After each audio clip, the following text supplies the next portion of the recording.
Well, good morning and welcome with Coffee with the Pastor. I trust you had a great Thanksgiving. Um, we took the week off for Coffee with the Pastor, but we'll start back up today. We're talking about the subject of what I'm calling grace in space. We are looking at how Jesus dealt with people. Jesus dealt with a variety of people, a lot of people who disagreed with him. And we live in a society where sometimes people are difficult to deal with.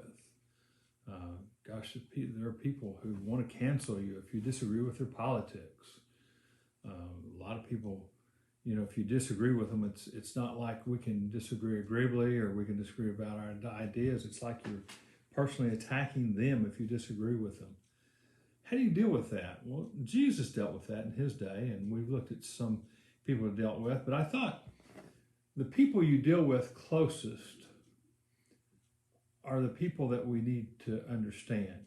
How do you get along with those that are closest to you? Maybe family members, people you work with, your friends. It's important to know how to deal with people who are closest to you. Well, who was closer to Jesus than the disciples? And so last week we looked at all the disciples. I took them one by one and we kind of looked at their backgrounds, and we looked and saw that they were a very diverse group. This week I'm going to talk about how Jesus tried to increase their faith, how he showed them how to increase their faith. And there's a term called little faith in the Bible. For a long time I thought that Jesus was just chewing them out, that there would be something happen and Jesus would say, "Oh, you have little faith." Dallas Willard thinks that it was a nickname, that he didn't do it in anger, but he did it, "Oh, you little faiths," kind of a endearment, but to get the point across. So this week we're going to take about 5 passages where Jesus calls his disciples little faiths, or you've had little faith. The first one we've already done, but I'm going to do it again today. It's in the Sermon on the Mount. And of course, Jesus is speaking to thousands of people, but there are some people who believe that Sermon on the Mount was basically given to the disciples. And either way, it kind of has the same connotation that the others will have. The others will be more geared towards the 12. This may be geared more towards the multitudes. But this is in Matthew 6, beginning with verse 25. He says, "Therefore I tell you, do not worry about your life, what you will eat or drink, or about your body, what you will wear. Is not life more than food, and the body more than clothes? Look at the birds of the air. They do not sow or reap or store away in barns, and yet your heavenly Father feeds them. Are you not much more valuable than they? Can any one of you, by worrying, add a single hour to your life? And why do you worry about clothes? See how the flowers of the field grow? They do not labor or spin. Yet I tell you that not even Solomon in all his splendor was dressed like one of these. If that is how God clothes the grass of the field, which is here today and tomorrow is thrown into the fire, will he not much more clothe you, you of little faith," or little faith?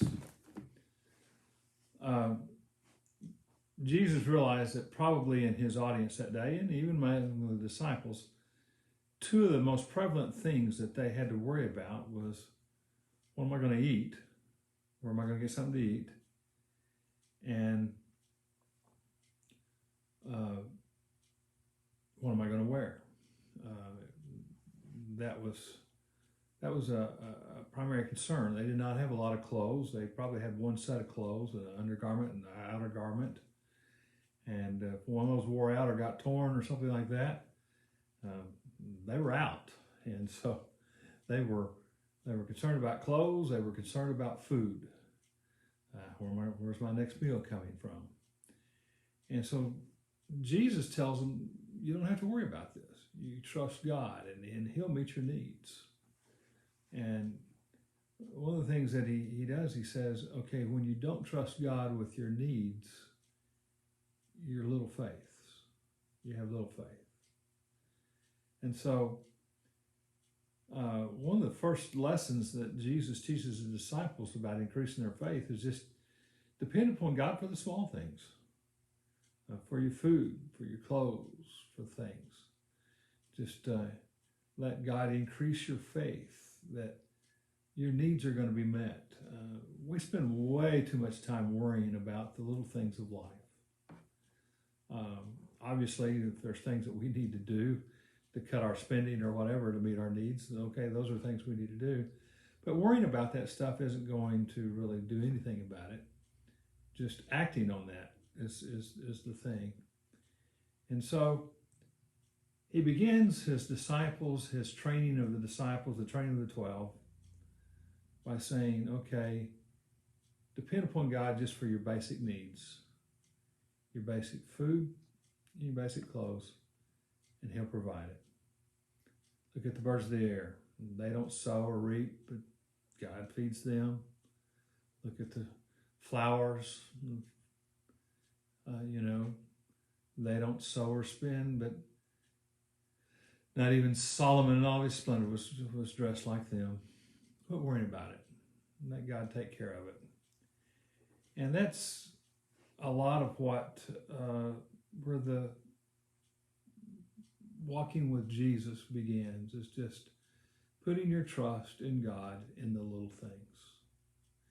Now, sometimes it's hard to do, but that's what he does. And I like how Jesus trained his disciples. They traveled together, they lived together, and they were more like what we would consider apprentices. I like how apprentices work. An apprentice finds a trade, and of course they have to work under somebody who already knows how to do the job for several years until they can learn to do it too. And that's what Jesus is doing in discipleship.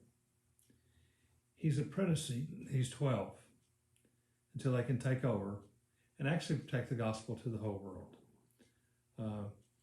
So this week we're going to look at little faiths. There's several passages in the Bible where Jesus says, okay, you have little faith, or you little faiths. And so we'll look at those passages this week. Look forward to it, and I'll see you tomorrow morning. Have a great day.